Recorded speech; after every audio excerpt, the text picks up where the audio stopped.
So ఇప్పుడు social మీడియాలో అయితే ఒక వీడియో తెగ హల్చల్ చేస్తుంది అండ్ చాలామంది దాన్ని షేర్ కూడా చేస్తున్నారు. ఏంటంటే మన నందమూరి బాలకృష్ణ గారి వీడియో అది ఏంటంటే ఒక ఫంక్షన్లో అంజలి గారిని నెట్టేశారు, కొట్టేశారు అని చెప్పేసి అయితే థంబ్నైల్స్ పెట్టేస్తున్నారు మొత్తంకి అయితే. సో అసలు ఏం జరిగింది ఏంటనేది మనకి చెప్పడానికి మనతో పాటు ఉన్నారు ప్రముఖ సినీ క్రిటిక్ దాసరి విజ్ఞాన్ గారు. నమస్కారం. నమస్తే. ఇప్పుడు చూశారు కదా సోషల్ మీడియాలో ఎంత వైరల్ అవుతుంది బాలకృష్ణ గారి వీడియో. అంజలి గారిని కొట్టేశారు అని చెప్పేసి థంబ్నైల్స్ కూడా పెట్టేస్తున్నారు, అంజలిని కొట్టేసిన బాలకృష్ణ అని చెప్పేసి కూడా పెట్టేస్తున్నారు. అసలు ఏం జరిగింది అసలు అక్కడ వీడియో చూస్తేనేమో అలా అనిపించట్లేదు, థంబ్నైల్స్ మాత్రం చాలా అదిగా పెడుతున్నారు. అసలు ఏంటి? నిన్న బాలకృష్ణ గారు విశ్వక్సేన్ కోసం వస్తున్నాడు అనే వార్త వచ్చినప్పటి నుంచే అందరూ అలర్ట్ అయ్యారు, ఎక్కడ ఏ విధంగా డ్యామేజ్ చేద్దామని. ఎగ్జాక్ట్లీ అదే జరిగింది, అవుట్ అండ్ అవుట్ అదే జరిగింది. విశ్వక్ కోసం జూనియర్ ఎన్టీఆర్ వచ్చాడు, విశ్వక్ కోసం బాలయ్య వచ్చాడు. ఇప్పుడు ఈ సందర్భంగా ఒకటి మనం మాట్లాడుకోనేది ఏంటంటే, జూనియర్ ఎన్టీఆర్కి బాలయ్యకి విభేదాలు ఉన్నాయి అని అంటున్నారు కదా, అన్న తప్పు కదా. ఇప్పుడు అది విశ్వ కోసం అక్కడ ఎప్పుడు ఆస్కార్ టైంలో అక్కడ వేడుకలను వదిలేసి 17th రోజు ఆయనది ఏదో దాస్కదమ్కి అనుకుంటా ఈవెంట్కి ఎన్టీఆర్ వచ్చాడు, అవునా? మొన్న కూడా విశ్వ కోసం వచ్చాడు ఎన్టీఆర్ కోసం విశ్వక్సేన్ కోసం వచ్చారు. ఏంటంటే గ్యాంగ్స్ ఆఫ్ గోదావరి సంథింగ్ ఏదో సినిమా కోసం. ఇప్పుడు అదే గ్యాంగ్స్ ఆఫ్ గోదావరికే మళ్ళీ బాలకృష్ణ గారు కూడా వచ్చారు. సో వాళ్ళ మధ్యలో కూడా ఎలాంటి ఇది లేదు, అవునా? డన్, అక్కడ క్లోజ్ చేద్దాం అంటే జనాలు బయట అలా అంటారే తప్ప వాళ్ళు బాగానే ఉంటారు.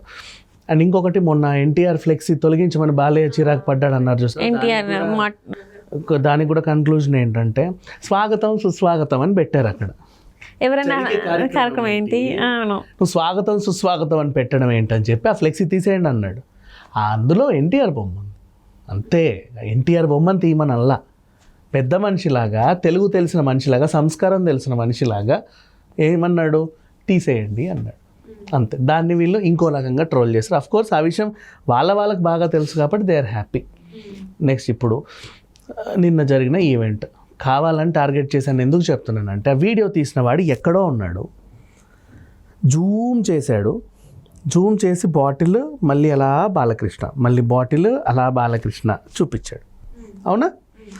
సో బాలయ్యకి తెలియకుండా కూడా బాటిల్ ఎవడో పెట్టి వాడు ఓకే అనగానే వాడు వీడియో తీసి ఉండొచ్చుగా ఎక్కడి నుంచో. It's a targeted video. ఇంకా స్టేజ్ పైన అంజలి విషయం అంటావా, చాలా సరదాగా హుందాగా వాళ్ళంత క్లోజ్గా అంజలికి లేని బాధ మీకేంటో.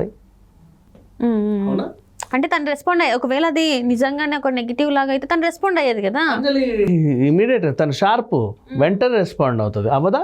చక్కగా అవుతుంది. మరి షీఈ్ వెరీ జోవియల్గా జరిగింది, చాలా హ్యాపీగా జరిగింది. ఏమ్మాయి నాతో ఎప్పుడు నటిస్తాను, నాతో నటించోపా అని కూడా తోయొచ్చు, సరదా అది, అవునా? అందరితో చేసావు, వెంకటేష్తో చేస్తావు, వాళ్ళతో చేస్తావు, చివరికి విశ్వక్సేన్తో కూడా చేస్తావు, నా సినిమాలు చేయవా నువ్వా అని కూడా తోసేయచ్చు. ఆయన అంత జోవియల్ మనిషి, సరదా మనిషి అండి అని ఆయన మాట్లాడుకున్న మాటలు చెప్పడం వల్ల అది వైరల్ అయింది. అంటే ఆయన ఎంత సరదా అని అర్థం చేసుకోవాలి బేసికలీ. అది తప్ప ఒప్ప తర్వాత సంగతి. తను మాత్రం ఫుల్ లెవెల్లో ప్రజెంటేషన్ ఇక్కడ ఏముందో అక్కడికి ఇచ్చేస్తాడు. అది మనం అన్స్టాపబుల్లో చూసాం బాలయ్య ఎలా ఉంటాడు అనేది. ఇట్స్ ఎ రియాలిటీ షో కదా, అక్కడ మాత్రం ఏం ఫేక్స్ లేవే. డన్.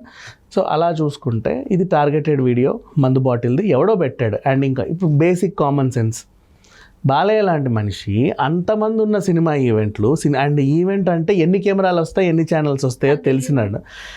బిస్లరీ బాటిల్, చిన్న బాటిల్లో ఇట్లా మందు పోసుకొని ఇట్లా వస్తాడా? అది బిస్లరీ బాటిల్. అది ఏదో సంథింగ్ దాంట్లో కలిపి అది మందు కలర్ వచ్చేలా పెట్టి అక్కడ పెట్టారు, కొంచెం లైట్ కలర్, మరి డార్క్లో కూడా లేకుండా అక్కడ పెట్టేసి ఆయనకు పాపం తెలియదు, చూస్తూనే ఉన్నాడు. అక్కడ పెట్టి దాన్ని అక్కడున్న మనిషి అలా వీడియో తీసాడు. It's targeted video. ఇలా వస్తున్నారు, ఎన్టీఆర్ వస్తున్నారు అన్నప్పుడు, బాలయ్య వస్తున్నప్పుడు వీళ్ళ యాంటీ ఫ్యాన్స్ ఎవరైతే ఉంటారో ఆ పనులు చేసి ఉంటారు.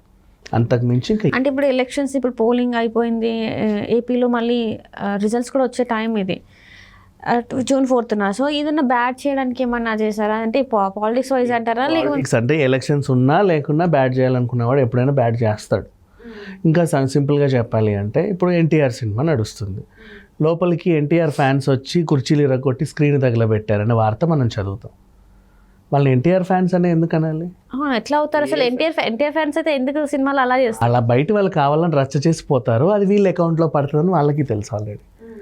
అండ్ ఆయన ఎన్టీఆర్ గార్డ్ దగ్గర లాస్ట్ టైం వచ్చినప్పుడు పిచ్చి పిచ్చి పూలన్నీ తీసి ఆయన మొహం మీద పెడితే ఇట్లా తోసాడు. అప్పుడు ఆయనకి 2 సినిమాలు ఉన్నాయి, హీజ్ అన్ ఆర్టిస్ట్. అందులో ఏ పురుగు పుట్ర ఉందో తెలియదు, నువ్వు ఏ నుంచి తెచ్చావో తెలియదు, తెచ్చి మొహాన్ని బయట పెడుతున్నావు, ముక్కులో పెడుతున్నావు, మూతిలో పెడుతున్నావు, ఇట్లా తోసాడు. దాన్ని దండిస్తుంటే తోసాడు ఎన్టీఆర్ అని దాన్ని క్లోజ్ చేసి 100 సార్లు చూపించారు. కింద ఆయన కాళ్ళు తొక్కుతున్నారు, అది మనకు తెలియదు, చూపిలా. అనుభవించే ఎన్టీఆర్కే తెలుసు కదా అది. ఇలా ఉంటారు మనుషులు. జస్ట్ బికాస్ ఆఫ్ ఒక వీడియోని వాళ్ళకి ఒక చెడ్డ పేరు తేవాలని అండ్ ఆ వీడియోని వైరల్ చేయాలని అండ్ అక్కడ కావాలని ఒక మనిషిని బ్యాడ్ చేస్తే వీళ్ళకి వచ్చే ఆనందం ఏందో ఇప్పటికీ అర్థం కాదు. ఇలా చాలా వీడియోస్ కూడా మనం దీన్ని ఎవరేం అనలేనమ్మా, ఇలాగే ఉంటుంది, చాలా మందికి ఉంటుంది. కావాలని బ్యాడ్ చేయడం, దాన్ని ట్రోల్ చేయడం, ఆనందపడడం. ఇట్ హ్యాపెన్స్ అంతే. ఒక బ్యాచ్ అలా ఉంటారు, వాళ్ళ గురించి మనం ఏం మాట్లాడతాం చెప్పు. అంటే దీని మీద కొంతమంది మాట్లాడే వాళ్ళు కూడా ఉంటారు, ఏంటంటే బాలకృష్ణ గారికి యాంటీగా ఈయన ఇంతే, ఇంకా అసలు ఇది చూసి రెచ్చిపోయే వాళ్ళు చూడండి మనిషి ఇంకేమన్నా అంత పెద్ద ఈవెంట్కి అట్లా పోతారు ఎవరైనా? ఏంటది? ఇప్పుడు అది నిజంగానే మంది అనుకుందాం, నాణానికి మరోవైపు మాట్లాడదాం. యాక్చువల్లీ జరిగింది ఫేక్ అని అందరికి తెలుసు, కానీ ఇప్పుడు నేను ఈవెంట్ ఆర్గనైజర్ని, నేను కాక్టైల్ పార్టీ ఇస్తున్నా ఇక్కడ.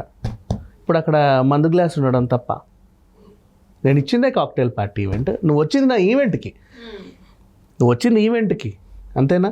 నువ్వు గుడికి రాలా మందు బాటిల్ పట్టుకొని, నువ్వు నా ఈవెంట్కి వచ్చావు. ఆ ఈవెంట్ ఆర్గనైజర్ నీకేం పెడితే నువ్వు అది స్వీకరిస్తావు. నేను నీకు షాంపెయిన్ గ్లాస్ ఇవ్వచ్చు, నేను నీకు మర్యాదకి విస్కీ ఇవ్వచ్చు, బీర్ ఇవ్వచ్చు, ఐస్ క్రీమ్ ఇవ్వచ్చు, ఫ్రూట్ పంచ్ ఇవ్వచ్చు, నా ఇష్టం అది. డన్, నువ్వు స్వీకరిస్తావు. ఇప్పుడు తప్పేం లేదుగా.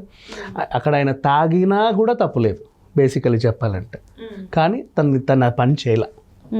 కానీ ఇప్పుడు దీనివల్ల మనం గతంలో చూసాం, బాలకృష్ణ గారి వీడియోస్ కొన్ని తను మాట్లాడిన మాటలు అవన్నీ కూడా చూస్తే అసలు బాలకృష్ణ గారు ఆడవాళ్ళకి విలువ ఇవ్వరు, అమ్మాయిని చూస్తే ముద్దు పెట్టాలి లేకపోతే కడుపు చేయాలని కొన్ని ఏవో డైలాగ్స్ మాట్లాడినా కదా. సో దాన్ని ఇప్పటికీ కూడా తీసేసి బాలకృష్ణ గారు ఇట్లా మాట్లాడారు కాబట్టి ఇంకా ఆయన అంతే అని కొంతమంది వీడియోస్ ఇంటర్వ్యూస్లలో కూడా కొంతమంది చెప్పడం జరిగింది. సో ఇవన్నీ ఏమన్నా అంటే ఇవన్నీ కావాలని చెప్తున్నావా లేకపోతే ఏమనుకోవాలి అసలు? ఎందుకు ఇట్లా చేస్తుంటారు? అన్ని గతంలో జరిగాయా?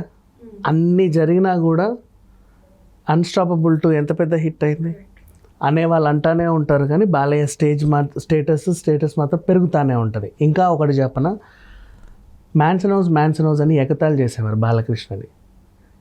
ఏ బ్రాండ్తో తను ఎగతాళి చేసేవాళ్ళు ధైర్యంగా అదే brand mansion house presents unstoppable. ఎవరైనా చేస్తారు అలా, ఎంతమంది నోర్లకి అలా కొట్టినట్టు ఉంటుంది అది. సో అంత డైనమిక్ పర్సన్.